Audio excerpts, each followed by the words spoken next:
Et nous poursuivons avec vous, David Engels. Bonjour, merci. Bonjour. Alors, nous allons parler de remigration. Ça plaît toujours aux auditeurs.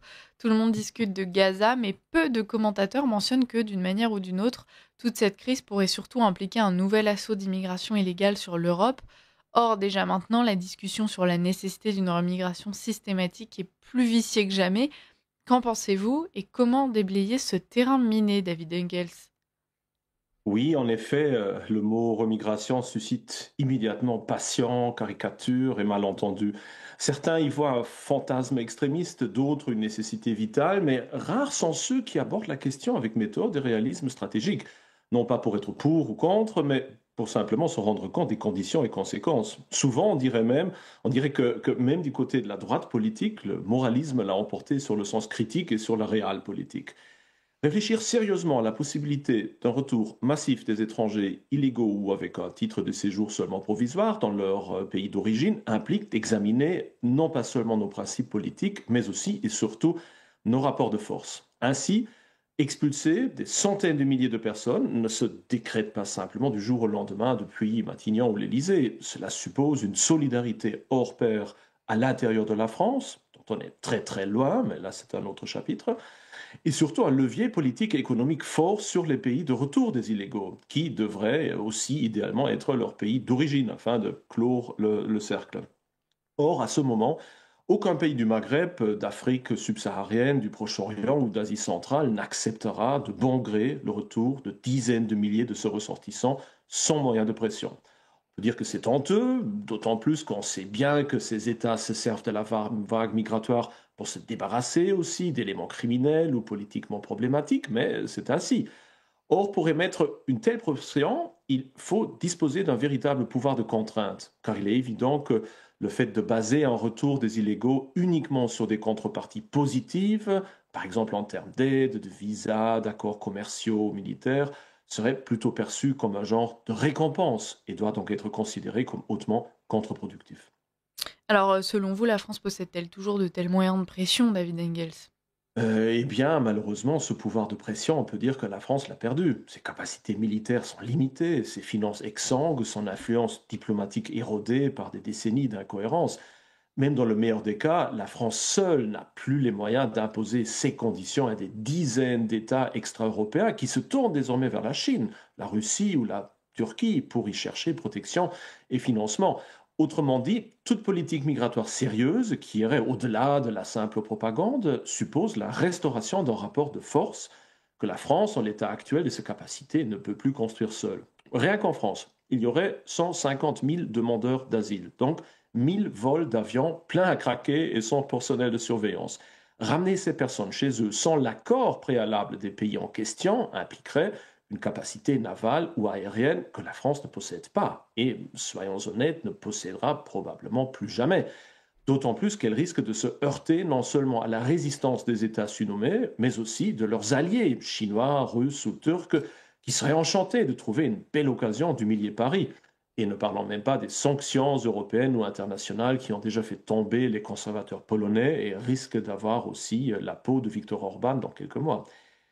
Que faire alors? Le seul levier réaliste me semble se trouver au niveau européen. Si la France veut pouvoir à nouveau projeter son influence à l'extérieur, afin de ne pas seulement endiguer le flot migratoire, mais le renverser, elle devra le faire de concert avec ses voisins européens. Mais évidemment, cela impliquerait un revirement total de l'Union européenne. Alors, je sais bien que certains, au contraire, imaginent que seule une libération de la France des contraintes européennes, Schengen, les conventions légales, la jurisprudence de la Cour de justice de l'Union européenne, pourrait enfin la rendre capable de mener à nouveau une politique indépendante. L'argument semble séduisant, mais il est, hélas, irréaliste. Une sortie de l'Union ou de l'espace Schengen détruirait l'Union européenne et relancerait une compétition politique et économique dont ne bénéficieraient que les États-Unis, la Russie, la Chine, la Turquie ou le Qatar, qui tous achèteraient leurs satellites continentaux respectifs. La France redeviendrait au mieux une puissance moyenne, entourée de voisins hostiles, et au lieu de réfléchir comment projeter sa puissance en Algérie ou en Syrie pour endiguer les flots migratoires, elle devrait louvoyer entre la Chine et les États-Unis afin de trouver un accord commercial avec le Luxembourg ou les Pays-Bas. Ce serait relancer la petite guerre entre une trentaine d'États européens à un moment où d'autres puissances dominent des continents entiers et nous en dévancer technologiquement de nombreuses années. Mais je reconnais bien là votre habituel, cathargo d'Hélène d'Aest, cher David.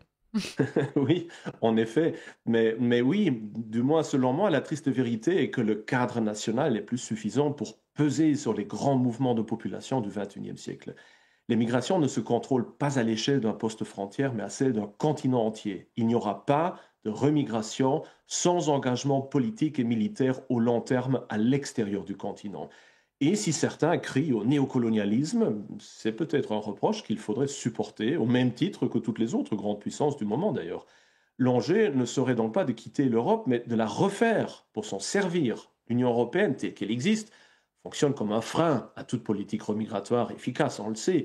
Or, c'est précisément en inversant cette logique, grâce à une coopération intense entre les divers acteurs patriotiques continentaux, que pourrait naître une Europe utile, une Europe de puissance, capable d'exercer une pression collective sur ses voisins d'Afrique et d'Asie, afin de rétablir le contrôle sur ses frontières et sur la composition de sa propre population, et puis surtout sa dignité. Alors une telle Europe devrait lier son aide au développement, ses accords commerciaux et sa coopération sécuritaire au respect de clauses migratoires strictes. Elle devrait parler d'une seule voix sur les dossiers de retour, négocier en bloc avec les pays d'origine, coordonner la logistique, les moyens juridiques et les instruments de contrôle.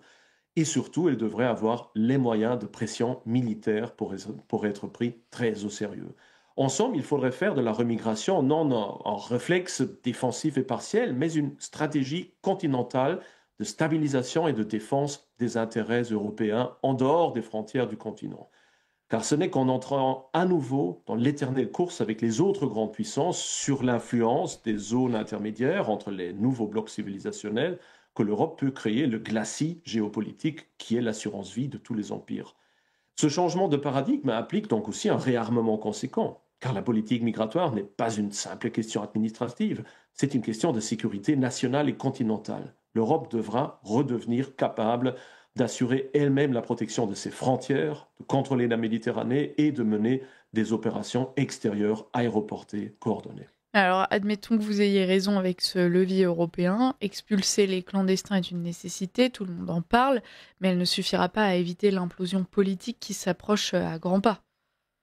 En effet, le défi majeur n'est plus seulement quantitatif, mais aussi qualitatif. Comment intégrer ceux qui sont déjà là, mais qui n'ont aucun véritable lien émotionnel ou affectif avec notre civilisation? Pire encore, qui la détestent et ne rêvent que de nous déstabiliser par le terrorisme et de nous imposer leur modèle civilisationnel. Des dizaines de millions de personnes d'origine extra-européenne vivent désormais sur notre sol et en Europe. Et dès lors, même si parmi eux, il n'y avait qu'une petite fraction de radicalisés, cela impliquerait néanmoins déjà désormais des chiffres très importants d'opposants à gérer.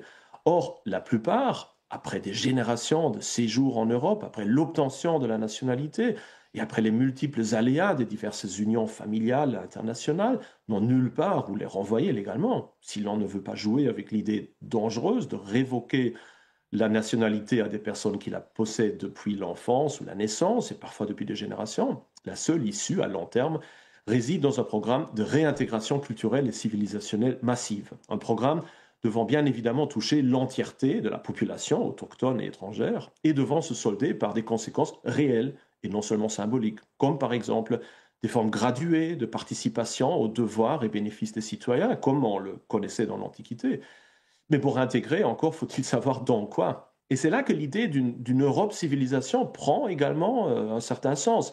Les identités nationales fragmentées et mutuellement exclusives ne suffisent probablement plus à offrir un horizon commun à des nouveaux venus. Mais développer un patriotisme pan-européen pourrait permettre d'intégrer ceux qui souhaitent vraiment s'enraciner sans leur imposer une identité restrictive qui ne leur correspond pas. Tenter de transformer Saint-Denis en village franco-français modèle semble peine perdue.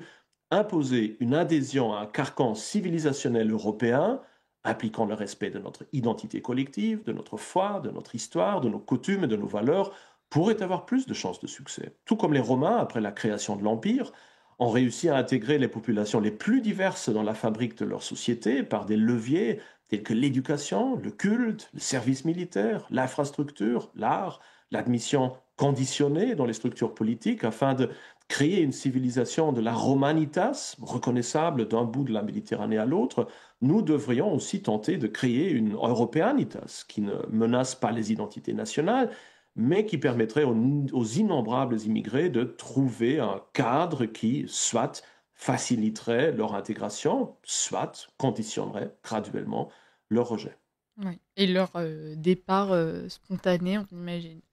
Merci Bon, David Engels pour cette chronique. On va essayer, chers auditeurs, de vous parler régulièrement de remigration puisque c'est un thème qui prend de plus en plus d'ampleur dans notre société. Donc on y consacrera une sorte de série. Et David Engels, on ne manquera pas de vous inviter pour en reparler. Merci avec beaucoup plaisir. et je vous dis à la Au semaine revoir. prochaine.